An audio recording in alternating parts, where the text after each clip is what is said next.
Si tu vas avec les sages, tu deviendras sage. Si tu fréquentes les sots, tu auras des ennuis.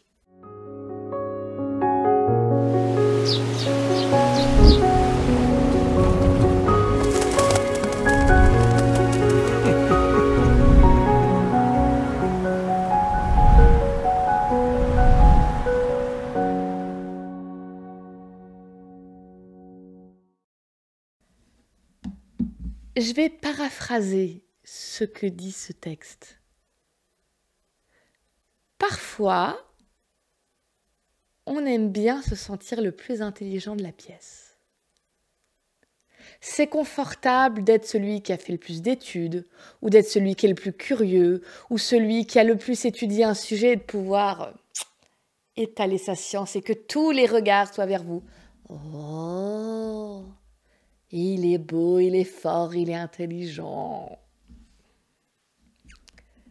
C'est peut-être agréable, c'est peut-être confortable, mais ça ne fait pas du tout grandir, voire ça fait régresser, parce qu'on reste sur ses lauriers et on a l'impression qu'on connaît tout et qu'on n'a rien de nouveau à apprendre.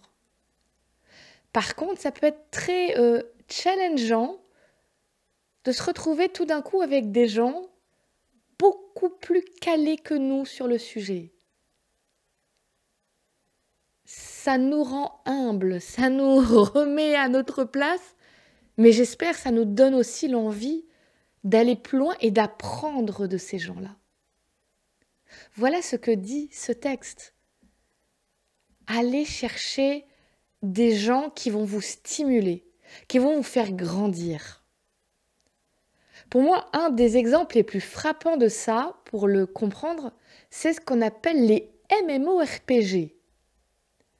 Si vous ne savez pas ce que c'est en gros des jeux, souvent sur ordinateur ou sur plateau, où vous incarnez un personnage qui doit évoluer, prendre des niveaux, de l'expérience, des compétences pour être de plus en plus fort, avoir des meilleures armes et faire plein de quêtes. Je caricature beaucoup. Quand vous commencez, vous êtes ce qu'on appelle un noob, un débutant. Vous ne connaissez pas comment ça fonctionne dans le jeu, vous ne savez pas quel ennemi est fort ou pas, où sont les bons endroits où aller, vous n'avez pas les bonnes armes, vous êtes perdu. Et au fur et à mesure, vous prenez de l'expérience. Et quand vous avez un peu d'expérience, quel genre de personnage vous êtes? Il y en a certains qui aiment beaucoup aller aider les nouveaux. Et c'est super hein, d'aller les aider pour leur expliquer comment ça marche, leur permettre de vivre la meilleure expérience possible. Il y en a d'autres qui préfèrent être avec des groupes à peu près au même niveau qu'eux pour faire des quêtes qui sont à peu près dans leur niveau. Ils vont galérer un peu, mais tous ensemble, ça va se passer plutôt bien.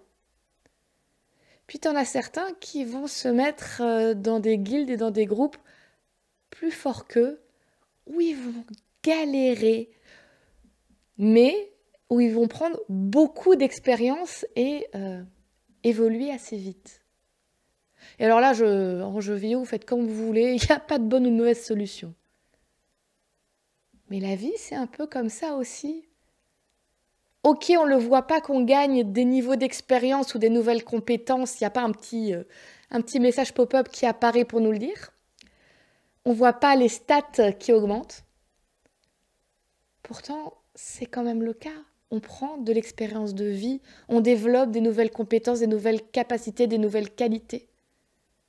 Et si je devais résumer ce que dit ce texte, c'est aller vers des gens qui vous font devenir une meilleure personne.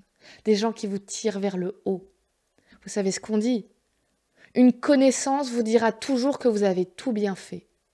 Un vrai ami vaut votre bien, vous dira ce qui va, ce qui ne va pas, et vous accompagnera à chaque étape du chemin pour que vous puissiez progresser.